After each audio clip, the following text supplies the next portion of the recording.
Here, thank you. Thank you. Councilmember Peterson. Here. Thank you. Mayor Roberts is absent. Councilmember Schweddy. Present. Mayor Frizzell. Present. And we have sitting in today two of our alternates, Councilmember Gallagher. Here. Thank you. And Councilmember Payne online. Here. Thank you so much. Chair, that concludes roll, and we do have a quorum. Okay, thank you. Do we have any public comment today? Anyone here present? Okay, thank you. I know we don't have any written comment. So on presentations, we're going to start with our CEO first. Well, great. Thank you, Madam Chair, members of the board. I'm just going to provide a little bit of introduction today before Roland starts in on the presentation on our safety and security program, and specifically our plan for deploying our transit security unit. This is a big day for us to be able to bring this forward and review for you how we're going to proceed. And it's a big day for a lot of reasons. We know quite clearly from employee feedback going back since the start of the pandemic that safety and security concerns are uppermost on their minds, and particularly our frontline workers. We have heard feedback from customers as well, that many of our customers who ride the system have encountered times when they don't feel safe. We have former customers who have reported the same thing, that their decision on whether to come back to the system will depend a great deal on how safe they feel. We have been working diligently over the past year to develop a response to conditions in the field at our facilities and on our vehicles. And today we're very excited and proud to roll out one of the key components of our approach and our strategy for making sure that our system is safe and that people who use it and operate it feel safe themselves. I want to thank the board as we get into this, and even though he's not here today, in particular, Mayor Naring, for giving voice to these issues last year, and for the rest of the board in discussing this, engaging in it, and supporting our efforts. We spent the past year looking at the issues in the field, gathering data, analyzing that data, experimenting with some tests and different approaches in the field, and learning what would work and what wouldn't work, and landing in part on a decision to stand up this transit security unit. So this is a real significant response to doing something about what everybody's been hearing in the media and hearing through anecdotal reports about conditions on transit in the field, not just here, but industry-wide. So I'm excited, I'm proud. I think we've assembled a great team to put this work together. And without further ado, we'll turn it over to Roland to walk through our approach. Roland.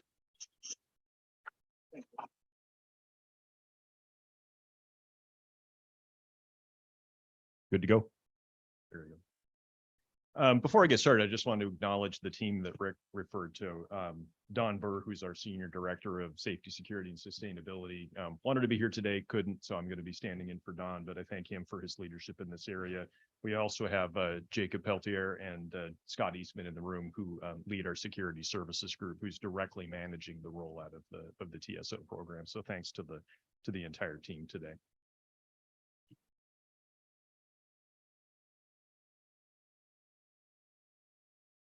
So to begin, I want to harken back to last fall.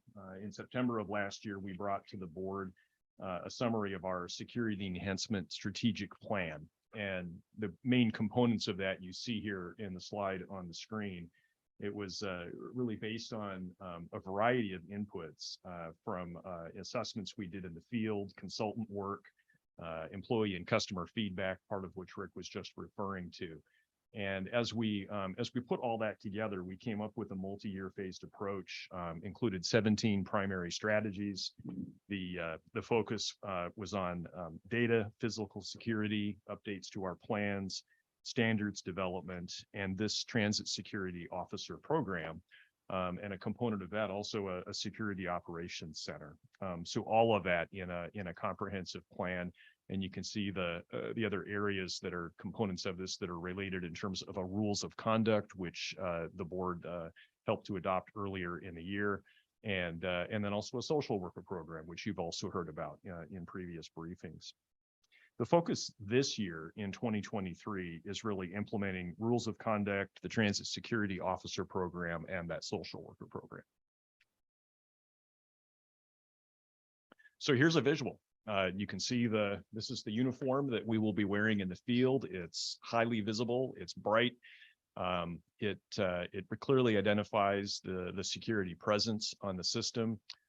It's clearly marked front and back with community transit, so they're associated with the agency, and it's clearly a focal point for help on the system, whether you're a customer or an employee.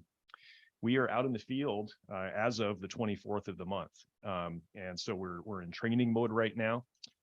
You may recall that in the 2023 budget, the board authorized 18 positions as that initial group of transit security officers.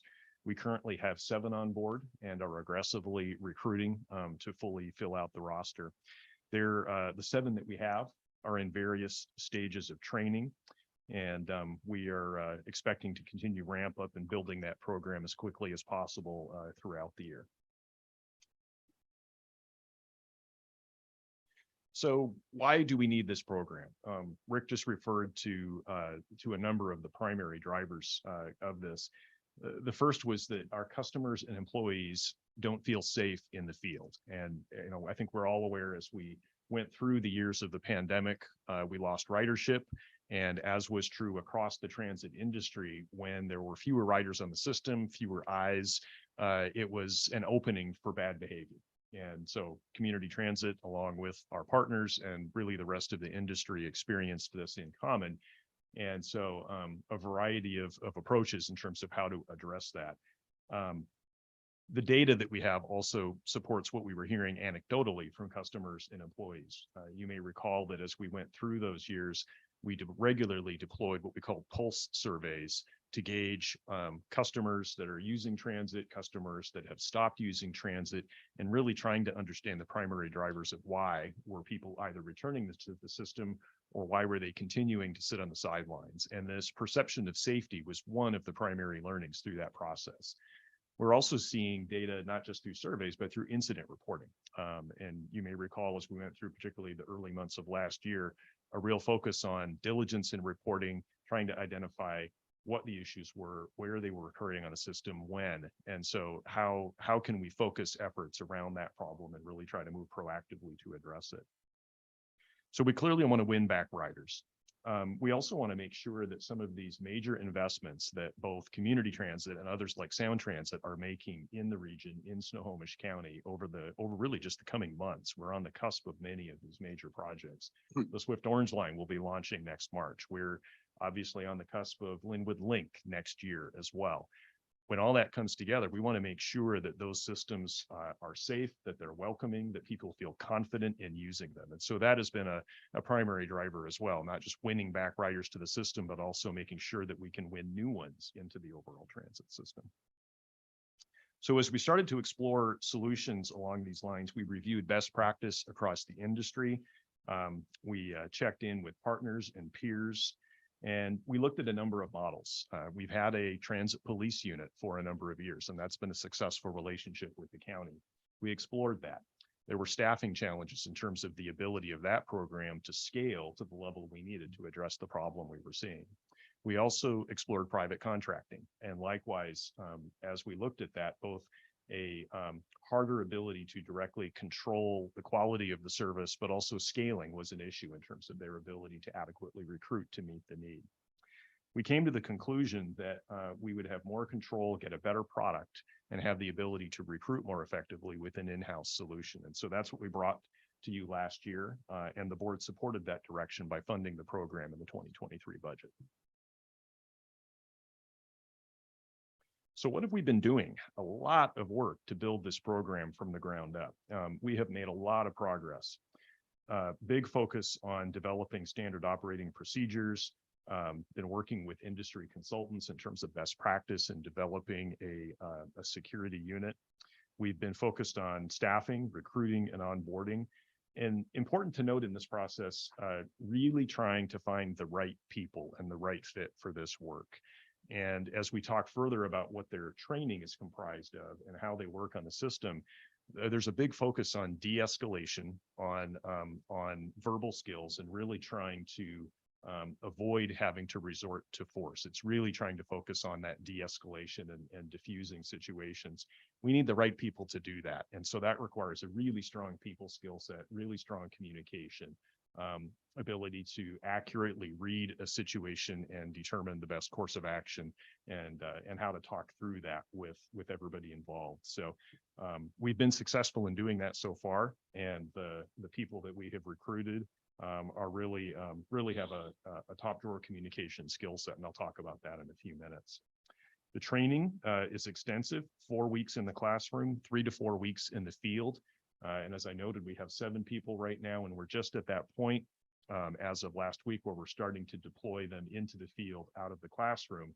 They're not activated yet, but they are out there learning our system, understanding the geography, getting to know the key players and especially the hotspots on the system where we've had a heavy reporting of incidents. So a lot of that education is underway right now in the field. And then we've made some decisions about the look and feel of the program. You saw the uniforms, so we've been making decisions around uniforms, vehicles, branding of the program.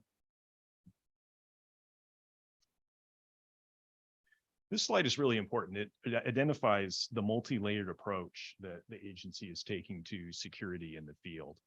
And you can see at the top of that reverse pyramid, we've got customers and community members. These are the people that are out in the community or on our system, and they're really the eyes and ears. They're also the people that are, have a certain perception of safety around the system that we really need to affect and provide that strong sense of security so that they will be encouraged to use the system. They're also the eyes and ears that help to report incidents or activity that we need to respond to. Then we have our frontline employees and contractors. These are our coach operators, whether directly operated or on the contracted side. It's our contractors that are out in the field as well. Also our service ambassadors that are helping to check fares and enforce fare policy, but also provide that customer service element. Then we have a social worker that is a new addition to the mix, that is a resource that we are connecting to and trying to get to some of the root cause issues and help connect people with services in a proactive way. Then we have field supervisors that are working for transportation, that are helping to supervise the deployment of service, but also providing that direct support to coach operators in the field and coordinating extensively with the other layers. And then you see this new layer, transit security officers, and then right below them at the peak of that pyramid are the transit police unit that we've had in place for a number of years. And so the transit security officers really bring a new capability and a new layer in this mix. And they will have the ability to really focus on enforcing the rules of conduct and supporting all the other layers, allowing the transit police unit to really enforcing the laws on the system and throughout the jurisdictions in which we operate. So it's a new layer. The important element of this diagram is to understand that the layers don't exist in isolation. There is a strong objective to have this vertical integration amongst them so that there's clear communication, there's situational awareness, resources are deployed in a way that is effective in responding to the issues we see on the system. And there's mutual awareness among those layers in terms of what their role is and how they are cooperating with each other. Visible presence in the field is probably among the most important objectives of this program. Our goal is that those yellow uniforms that you saw are a routine presence that people get accustomed to seeing, that they would expect to see when they're out on the system, and that we're able to deploy them in a way where they get a lot of places. They're especially focused where they are most needed, and they can be relied on to provide support throughout the system. So occupying that space is going to be a really important objective for the program. I outlined the initial training. As I said, 4 weeks of initial classroom. It's focused on de-escalation, communication skills, rules of conduct, things like being aware of bias and how to avoid bias in their work. A lot of care around those negotiating skills, de-escalation skills with folks in the field that they encounter. Ongoing training, weekly, monthly, annual refresher training to ensure that their skills stay sharp, that they're always at that industry best practice level. And as I said, we're just out of the classroom with the first cohort and beginning to get them out in the field to learn the system. Close coordination with other frontline staff, and you can see a few of those here in terms of other groups that whether it's our service ambassadors or supervisors or the transit police unit that will be working alongside this new role. So right now, a lot of focus on fully developing the unique features of this group and what I would call role definition, so that people understand the lane they're operating in and how it complements, but is different than the other lanes that we saw in that pyramid. A real focus on beginning to develop synchronized operation and cooperation between these different layers. And I'll just share some of what I've been sharing with the team in terms of a vision for this. And I'm a regular rider on the Swift Blue Line, and I see, a lot of the situations that these officers will be asked to deal with on a daily basis. And I would say right now for this phase of the program, in terms of what success looks like, if we have a coach operator that's out in the field, for example, in the evening hours on our Swift Blue Line, we will have a diversity of resources deployed throughout those layers. So we will likely have our service ambassadors. We will likely have a couple of supervisors that are deployed in the corridor. We will have at least a couple of pairs of our transit police unit that will be on, or excuse me, of the transit security officers that will be on hand, and also probably some transit police unit presence. The idea will be that they are distributed and coordinating in a way and are mutually aware of each other, so that if I'm a coach operator that's operating throughout those evening hours in the corridor, I have a high likelihood on any given trip north or south between Everett Station and Aurora Village of seeing these people in their various roles at different points on that trip. I might have a service ambassador on my vehicle and they'd be checking fares. I might see a transit police unit at one of the terminals, and I might encounter a couple of pairs of these new transit security officers along the way as well.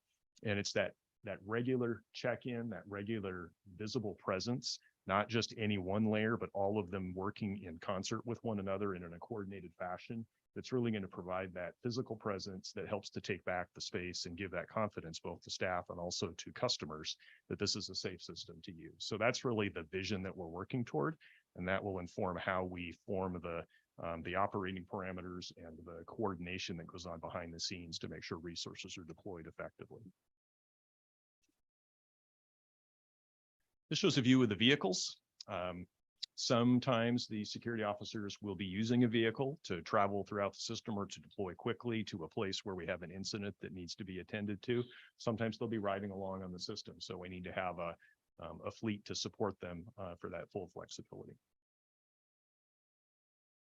And here's a look at some of the early participants in the program. And this is actually in what we call a hallway event in the Great Hallway. If you're familiar with the geography of the base over at Merrill Creek there, this is the area between maintenance and transportation where people are coming and going throughout the day. And we put on this event for a number of hours back on the 18th and had the transit security officers out there in really just meet and greet mode for a number of hours. And so they were able to interact with our coach operators, with supervisors, with the service ambassadors, with the mechanics that are going back and forth between the shop there.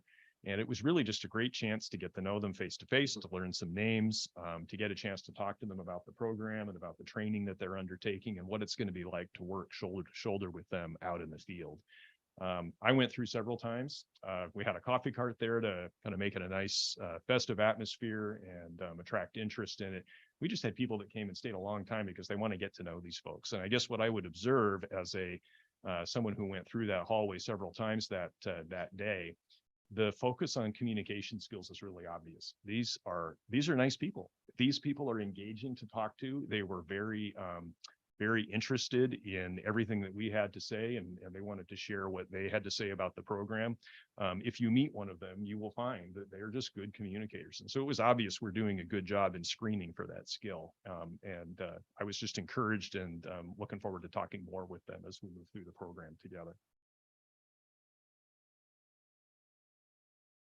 So just a reminder, we'll be in ramp up mode until we reach that 18 head count, and we're going to determine how that works in the field and do everything we can to use that resource effectively, coordinate as well as we can with all of the other layers, and really prove the concept in terms of how this program can make a difference out in the field. We'll be tracking our KPIs. We'll be bringing that information back to you with regular updates and determine what the next steps are. So happy to answer any questions. So, Mayor Fitzgerald, do you have a question? I do. When I see the vests up here, they look a little bulky. Does that mean they're offering some type of protection for the security folks that are wearing them? They do. Okay, Yes, yeah, they're ballistic vests, correct. okay, great, thanks. Because I want to make sure that our folks are protected just as much as our public is protected. Thanks. So along with that, are we doing a buddy system on this, or are they going to be singular? We're still working through a lot of the operational parameters, but they will likely be paired up. I have some questions, Ro. What authority do these security people have? I'll tell you what one way to answer the question, and then you can ask me if I'm on the right track, or you can tell me if I'm on the right track here. They will have the authority to enforce the rules of conduct that we have for behavior on the vehicle. And where there is a violation of rules of conduct, they will have the authority to exclude people from the system. So that could either be excluding them for the trip they're on, or excluding them for a longer period of time from utilizing the transit system. You know, perhaps my experience of a transit operator for 36 years and 3 million miles safe driving interferes with logic sometimes. And when I started out, and I don't mean to take up a lot of people's time, all of this has come about because this epidemic of drugs, you know it, we all know it. Take all of that away and you don't have problems. My question is, if they're out there and they're dealing with an individual that says, no, I'm not getting off the bus, and if you raise a hand to me, I will knife you, I will slug you, whatever. What authority do they have? Can they call a sheriff's department employee? Can they call an officer? They can absolutely call the next layer in terms of the transit police unit Okay. if a situation escalates. If they don't have that opportunity, what then can they do? Do they have any authority to file a charge against an individual that perhaps might have assaulted someone or whatever they're doing? And then they're dealing in fentanyl and all this other stuff that's going on these days. It's, you know, a lot of drivers are going out there, you know, I mean, saying Hail Marys before they get behind the wheel anymore in certain routes. And you said that you're riding the blue ride. There are other routes, and we all know it. It's like, really, you're getting paid to ride around in a country like this? 2 or 3 people on a bus? But there are other routes that, God forbid, you have to be assigned to, or because of lack of seniority, you will choose to work them or don't work at all. I worry about the drivers. I worry about the public. But I've seen drivers that have had so much patience and they just want to throw it to the wind. I mean, it gets, a lot of us in this room can only imagine what they have to go through sometimes. I worry about it so much, honestly, I do. And I've seen drivers with huge amounts of patience and experience and, you know, really good intents and stuff. Just say, Lance, I've never seen anything like this as long as I've been driving, they've said. That's what I worry about. I hope it's a success. I really do. And I know you go out of your way to, you know, ensure that these are good. It's almost like some of us see these individuals as good, decent people, but right now they want to be cops, or they're in getting some experience in order to apply and perhaps someday be a good uniformed officer. And others maybe never want it, but they want to help out. I've taken up enough time, Roland. Thanks. Okay, Councilmember Payne. Thank you. My question is, would it be possible to describe the safety training that these security officers will be receiving? And then the second question is, are they allowed to trespass? I can describe at a high level the training that they're in. So as we said, 4 weeks of very intensive and diverse training. It is around, I would say, industry best practice in the security space. So they're absolutely getting training in handling a diversity of security incidents that may occur on the system, whether on the vehicle or at one of our facilities. As I said, there's training in de-escalation. There's training in verbal skills. One course is called verbal judo, in terms of, being able to successfully navigate very complex situations verbally. As I said, they're getting anti-bias training. They're also getting training in use of force, should that become necessary to defend themselves or to defend customers if situations were to escalate to that level. They also are getting extensive training in the operations of our system, how it works, where the service is, and also where we see incidents and what types of incidents that we encounter. So hopefully that answers the question. In terms of the ability to trespass, they do have the ability to what we call exclude an individual from the system should they violate the rules of conduct. And I believe that can be up to 90 days. Okay, thank you very much. Any other questions? Yeah, Tom. As you talk about this, I'm excited to hear that you are getting the type of resource that you are getting. Is there a background that is particularly suited that coming into this that you found through your training or through your selection? Where are you looking for recruits for this particular position? I might ask one of my staff to come up and just speak a little bit to where we're finding them. I could maybe offer a couple of anecdotes, but I think Jacob probably has a better answer just in terms of where we're successfully finding folks. Am I on now? All right, sorry, every time it's a different microphone. So we have a wide communication and branding campaign working with employee engagement and marketing. What we have found the most success at getting qualified applicants is a lot of hospitals and a lot of school environments because people in those work settings often deal with similar challenges to what we face day to day in our public transit system. We have had some success in people who were previous law enforcement or previous corrections, but maybe want to move away from that particular job field and go to something a little bit different. But I would say by far, hospitals and college campuses tend to be the biggest draw of successful applicants who make it through the whole screening process and application process. Thank you. You're welcome. Okay, any other questions?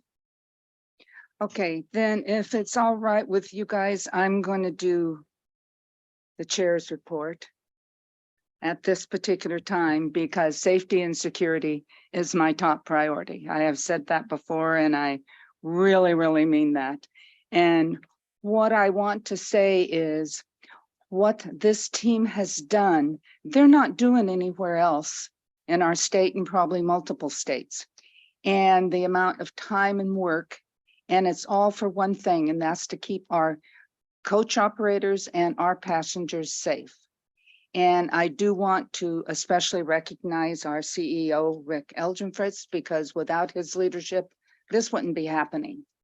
And one of the things I wanted to do today was to give you guys some information, because the reason we're doing this is the drug epidemic that is worldwide, I'm going to say. And so one of the things last week I did was I attended a webinar that was put on by out of DC, and it was on the opium crisis. And what it focused on was overdose deaths. And so be prepared, because they definitely targeted not only Washington State, but Snohomish County. 300 people a day are dying from drug overdose. That's 110,000 people a year. Younger kids are dying faster now. Since 2019, it went from 3,000 a year to 6,000 a year. So we're not talking about just keeping people safe. We're also talking about keeping them alive. Fentanyl is the biggest killer. It is also the cheapest. They make it in China and then ship to Mexico for the cartel to move to the United States. They said that there was 1.5 billion fentanyl pills in the US. Last night, I was talking to some police officers and they said that doesn't even come close to how many fentanyl pills they have. The thing that was really got me, Washington State is one of the top 3 states in the US that has the highest drug rate. And Snohomish County has the highest death from from drugs in the state of Washington. And so what we're doing is, and don't get me wrong, what we're doing with all the SWIFT lines and everything like that is fantastic. We've been doing it for years. I've been here for 9, but right now we've got a situation with this drugs.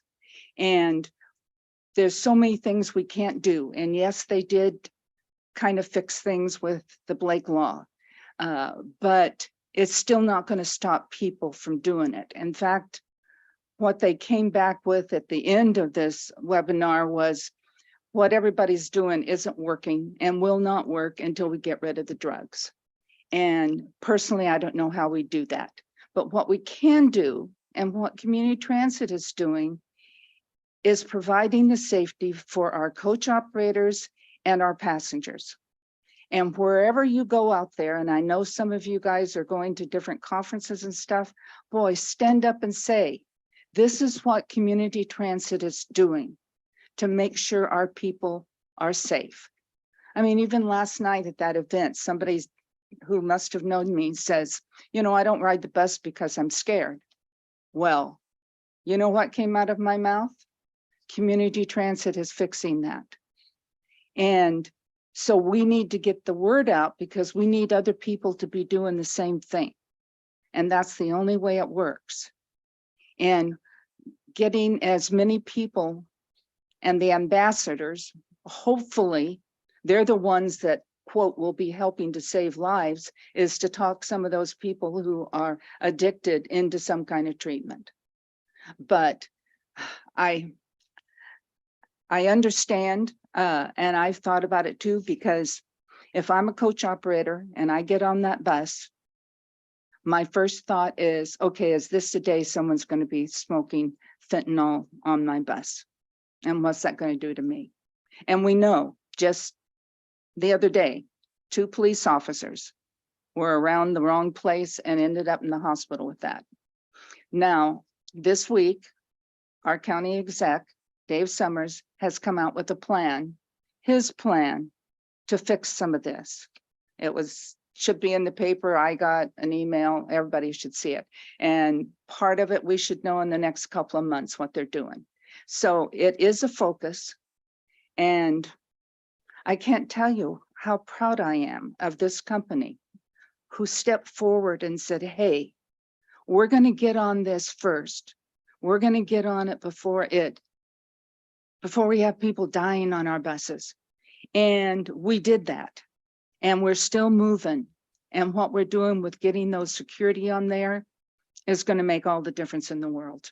And so I really appreciate what you're doing. I hope you kind of keep us in contact with what's going on. If things are working, or if you say, hey, you know, this isn't working, but we'd like to do this instead, please come to the board, because this is absolutely a fantastic program. Okay, thank you. Sorry. I sort of got going, didn't I? Okay, so now it's your turn. Well, gosh, thank you for that, Madam Chair, and thanks to the board for your interest in this issue and this set of issues and your support. And thank you, Board Member Norton, for bringing forward the voice of the frontline employee. This is why we have the governance structure we do, so that we can bring forward issues, talk about the need for resources and respond. And that's what's happening in this case. So thank you for supporting our employees. We will obviously be back here regularly with reports on how it's going, and look forward to inviting our many customers back and improving the conditions in the field for our frontline workers. So switching gears to CEO report. Starting off, I want to talk a little bit about Linwood. Lots going on in the city of Linwood. We are excited that we're moving forward with our Ride Store rebuild project. We received bids this week, and we'll be evaluating those and bringing a proposed contract award for reconstruction of the Ride Store through the committee process in July and to the board in August. We have identified as well a temporary Ride Store location at adjacent to Ashway Park and Ride at Newberry Square. It's a retail space. So while the Ride Store is being reconstructed, we'll open and operate a temporary location at Ashway.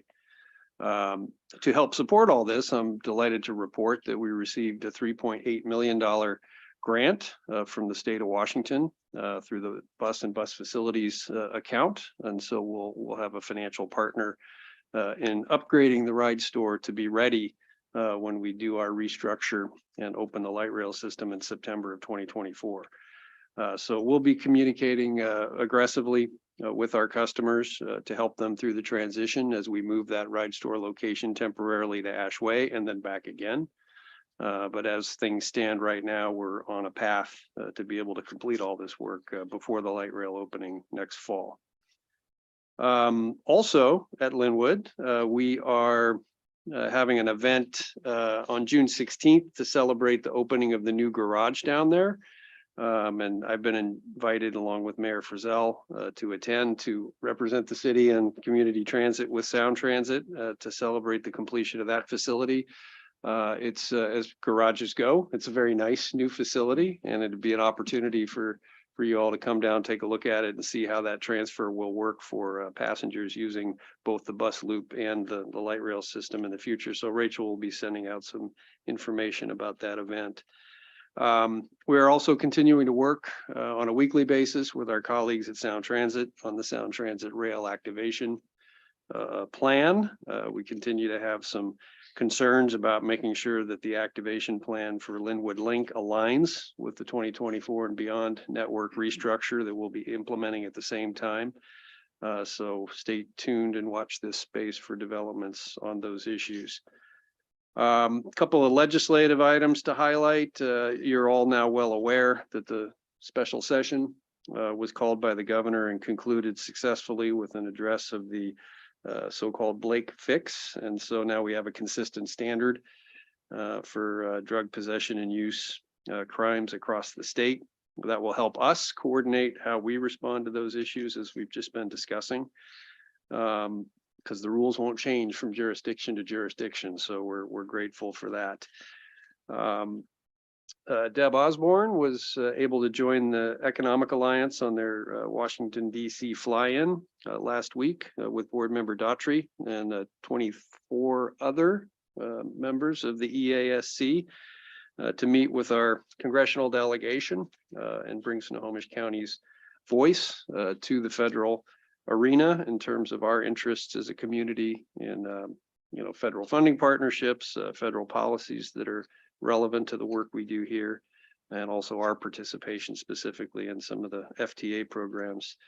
So that was a successful outing. We also had our Washington, D.C. lobbyist visit a week before last to engage in a strategy session with planning and finance to help develop some grant strategies and assumptions to inform our financial plan going forward to support our continued participation in the CIG program and also to support our zero emission efforts.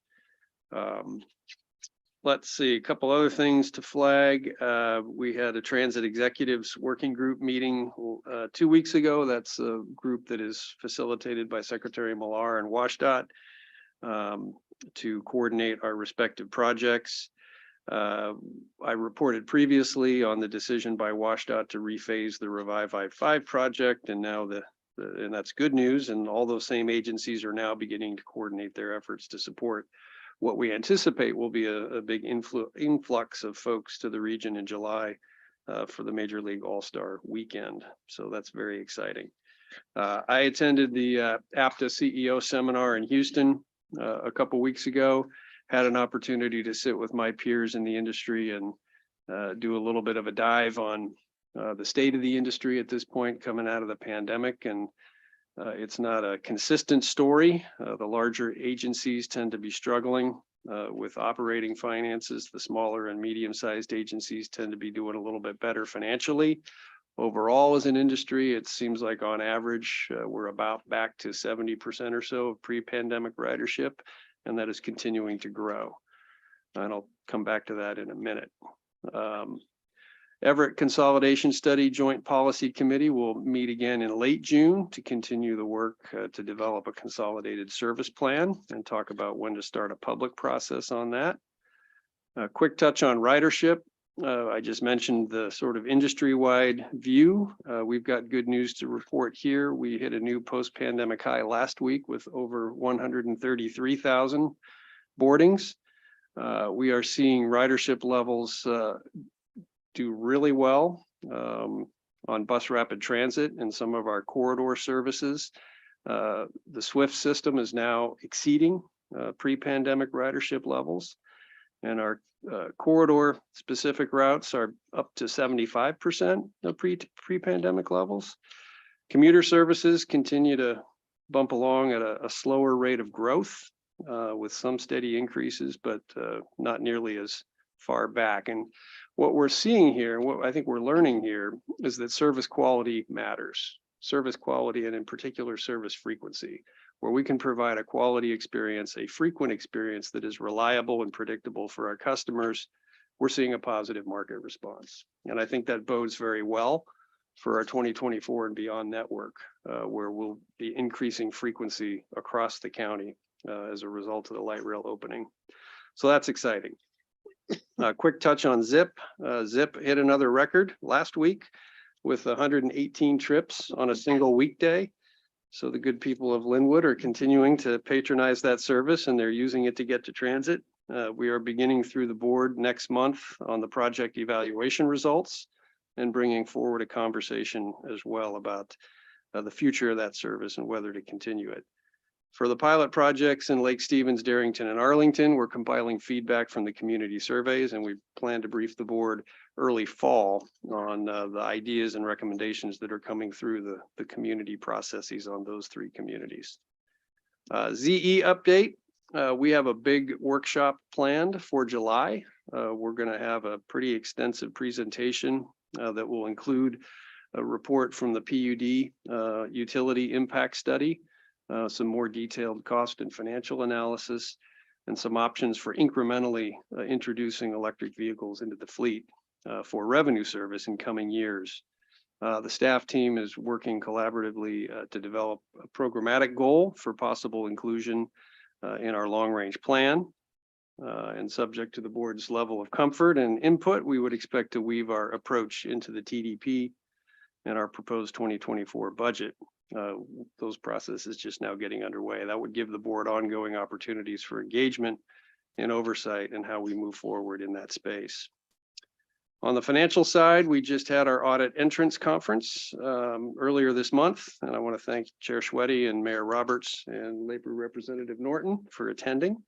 We'll obviously be back to report on how that went when it's done.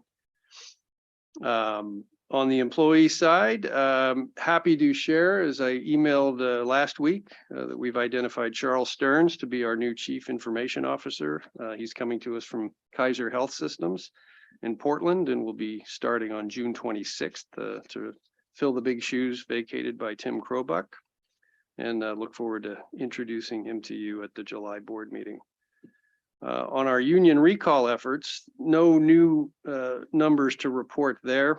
We, as I've reported previously, had 5 coach operators return and 1 transportation supervisor. The recall period for the machinist union is now complete, and none of those 4 individuals accepted the call to come back. So I think we're stable on that front. In terms of recruiting, we continue to hire really effectively through our recruiting strategy and our incentive programs. Just Monday, we had a new employee orientation class that had a service ambassador, 8 coach operators, 2 of the aforementioned transit security officer, and a journey mechanic. So we're on track toward our goal, and I think we'll make our goal of 370 coach operators by this fall. We've got about 49 coach operators currently in the training pipeline, so we're looking pretty robust as far as service goes. And so, Madam Chair, I believe that concludes my report. Happy to answer any questions the board may have. Yeah, okay. So the ride store going into Newberry Square, the retrofit cost of that comes out of what? It's facility master plan project phase 5. So it's funded in the 5? 2023 budget. Yeah. 5. Got it. Is that new time frame? That's 5 plus Goes along contingency. with the new math. Okay, so that's not covered by that 3.8 million that we're getting help on. That the 3.8 will defray our local Oh, share of okay. that project. Yes. Okay, any other questions? I have one quick one, and Roland's heard me ask this multiple times over the last couple of years. So on the zero emissions, are we putting charging stations at our facilities here and at Cache Park? We are analyzing that, the modeling that we've done so far as part of the study to assess the functionality and performance of electric vehicles has tested scenarios that would include charging facilities at both of our bases and also at about a dozen different locations around the region, where most of those main transit hubs where we lay over coaches. So Smoky Point, Linwood, what have you. So yes. But I guess my question zeroes in on employees. Mhm. So if you get an electric car, we going to have a charging station here that you can use? That's something we're looking at, but right now the answer is not for employees. We have chargers out in the yard here that are available to charge electric fleet vehicles and non-revenue vehicles, and we use them today. We are looking at whether it's possible to offer that as an employee benefit, but we haven't drawn any conclusions on that yet. Okay, well, the reason I ask is that in my city, we not only put in charging stations, but we also put solar panels on our buildings out at the airport and everything to get us closer to zero emissions too. But I was just, yeah, I've been on Roland's back for a couple of years now on that. So thank you. Okay, we're now down to committee reports. Oh, and I'm the first one. The executive committee met on Thursday, May 18. Mayor Marine, Mayor Roberts, and I attended. The CEO report was provided and included a look ahead at significant projects on the horizon for 2023. The committee supported 3 board members to attend the APTA Transform Conference in Orlando this October. If anyone is interested in attending, please let Rachel know. And the next executive committee meeting is scheduled for June 15 at 11:30. And our next one is finance, performance, and oversight. Mayor Fussell. Hi, so the Finance Performance and Oversight Committee met in a Zoom format on Thursday, May 18th. I was present as well as Mayor John Naring and Mayor Roberts. Under consent agendas, we moved armored car services memo RFP 2023-20, item 7A onto the consent agenda, and approval of the 2023 monthly expenditures and payroll vouchers, which will be items 7D through H on our consent agenda. We looked at the sales tax report for April 2023, and community transit collected approximately 14.5 million in sales tax revenue, and that was approximately $800,000 more than budgeted. Diesel fuel continues to be a highlight item, and the average cost year to date through April was $3.69 per gallon, with the average cost per gallon that was budgeted for 2023 was $4.25. So that's a favorable variance of 56 cents per gallon year to date through April. And under other business, CEO Rick Fritz shared the upcoming board business for summer and fall of 2023. The next meeting of Finance, Performance, and Oversight Committee will be at 2 o'clock on Thursday, June 15th, 2023 via Zoom. Thank you. Thank you. Our next is Strategic Alignment and Capital Development Committee, Councilmember Marrero. Yes, the Strategic Alignment and Capital Development Committee meeting was held remotely over Zoom on Wednesday, May 17th at 2 p.m. The meeting was attended by Mayor Marine, Councilmember Peterson, and Labor Representative Norton. The committee received an informational presentation, the 2023 committee work plan. During this presentation, staff reviewed the upcoming projects the committee could expect for the remainder of the year. The next meeting of the Strategic Alignment and Capital Development Committee is scheduled for Wednesday, June 21st at 2 p.m. Okay, thank you.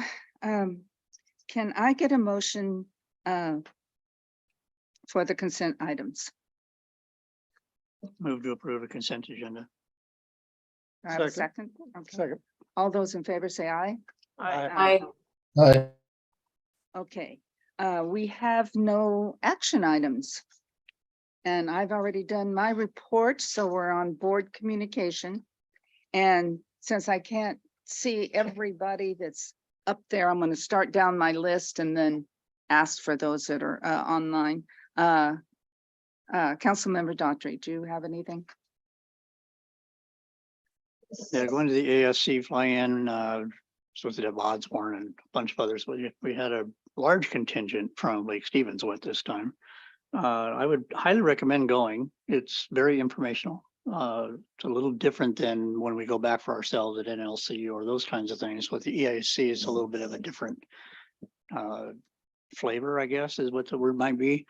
In private, I can tell you about one of the incidents we had at a restaurant, but I'm not going to say that over a public meeting because I found out something about a certain type of people, and I'll never eat there again. Just ain't gonna happen. So, but we did have fun. We did meet with almost all of our legislators and a few others. I also got to meet with DOT, with the Lake Stevens contingent, and we really pushed with the new lines that we're doing on community transit and also the trestle, of course. And they all know about the trestle. I mean, I walked into one of them, said, yeah, I know the trestle. And okay, great. I'm glad you know. Start the money.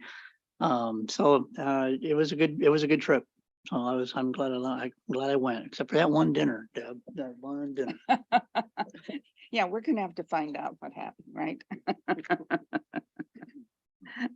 Okay, Mayor Frissell, do you have something? I do. So Rick Fritz mentioned that the parking garage in Linwood opened on April 17th. And a couple days later, I was out there and parked, and I drove up and up and up and up and up. And as I passed each half floor or each floor of it, I couldn't help but thinking of all the cars that one day will be parked there and that people will be riding on the light rail. And it's pretty amazing. I went up to the top and I spent considerable time walking around and looking at what had been nothing but a glimmer in somebody's eyes maybe 30 years ago.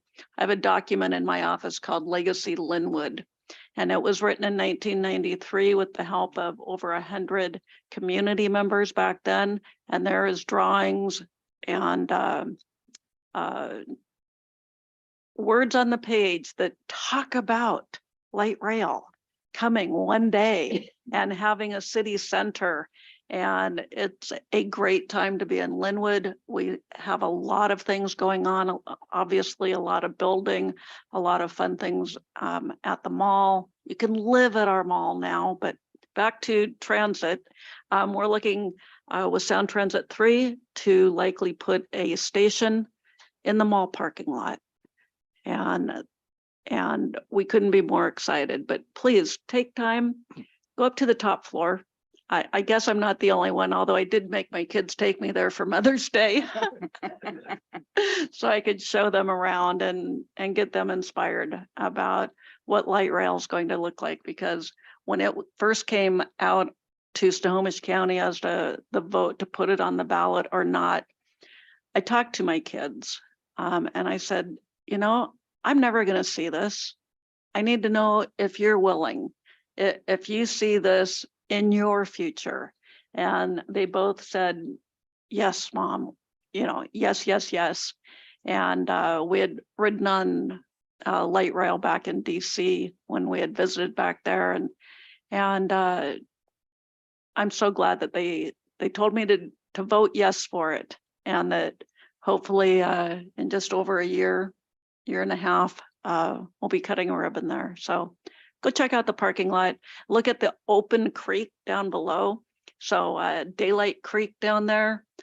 Just amazing that in spite of the concrete that it takes to build a project such as light rail, we are still honoring what has been there before us as part of Scriber Creek. So sorry, I'm getting a little emotional now. No, that was terrific. I appreciated that. Yeah, and you're actually going to get to see it done. Yes. Councilmember Gallagher. Nothing this evening? Okay, Jim, I forgot one part. okay, go ahead.